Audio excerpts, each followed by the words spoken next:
ഇതിൽ നിന്ന് പോയ ഒരു പ്രോജക്റ്റ് എന്തെങ്കിലും ഉണ്ടോ? അതായത് എനിക്ക് ചെയ്യണമെന്ന് തോന്നിയിട്ട് ചെയ്യാൻ പറ്റാതെ പോയിട്ടുള്ള ഏതെങ്കിലും പ്രോജക്ട്സ് ഉണ്ടോ? ഉണ്ട്. കാരണം സൺ ടി വിയിൽ ഒരു തമിഴ് പ്രൊജക്റ്റ് വന്നായിരുന്നു. എനിക്ക് തമിഴ് ചെയ്യണമെന്ന് ഭയങ്കര ആഗ്രഹമാണ്. തമിഴ് അറിയോ? കൊഞ്ചം കൊഞ്ചം തരും. Okay. എനിക്ക് ഭയങ്കര ഇഷ്ടമാണ്. ലാംഗ്വേജ് ഭയങ്കര ഇഷ്ടമാണ്. പിന്നെ അവിടെ വർക്ക് ചെയ്യുന്നത് ഭയങ്കര കംഫർട്ടബിൾ ആണെന്ന് ആൾക്കാർ പറഞ്ഞ് കേട്ടിട്ടുണ്ട്. കൂടെ തമിഴ് ചെയ്യുന്ന ആൾക്കാർ. ഇപ്പോൾ ഫോർ എക്സാമ്പിൾ നികിതയൊക്കെ.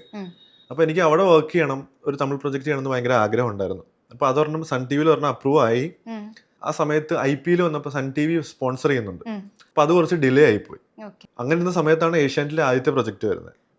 അപ്പോൾ ഒത്തിരി നാൾ നമുക്കങ്ങനെ ഡിലേ ആയിട്ട് ഇരിക്കാൻ പറ്റില്ല. നല്ല ഡിലേ ആയിരുന്നു. അപ്പോൾ ഇത് നല്ലൊരു പ്രൊജക്റ്റ് വന്നപ്പോൾ ഇത് ചൂസ് ചെയ്തത്. അപ്പോൾ അത് മിസ്സായി പോയായിരുന്നു.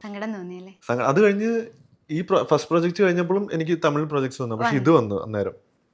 ഇപ്പൊ ചെയ്യുന്ന ഇത് ഞാൻ 8 മാസത്തോളം വെയിറ്റ് ചെയ്തു ഈ പ്രൊജക്ട് സ്റ്റാർട്ട് ആവാൻ വേണ്ടി. കമ്മിറ്റ് ചെയ്തിട്ട് 8 മാസം കഴിഞ്ഞിട്ടാണ് സ്റ്റാർട്ട് ചെയ്തത്. കാരണം ഒരു പ്രൊജക്ട് എന്ന് പറയുമ്പോൾ പല കാര്യങ്ങളും ഉണ്ടാവുമല്ലോ, നമുക്കറിയാത്ത, എനിക്ക് പോലും അറിയാത്ത.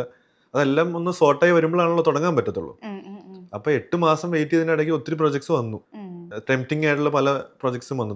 പക്ഷെ അതെല്ലാം ഞാൻ വേണ്ടാന്ന് വെച്ചു.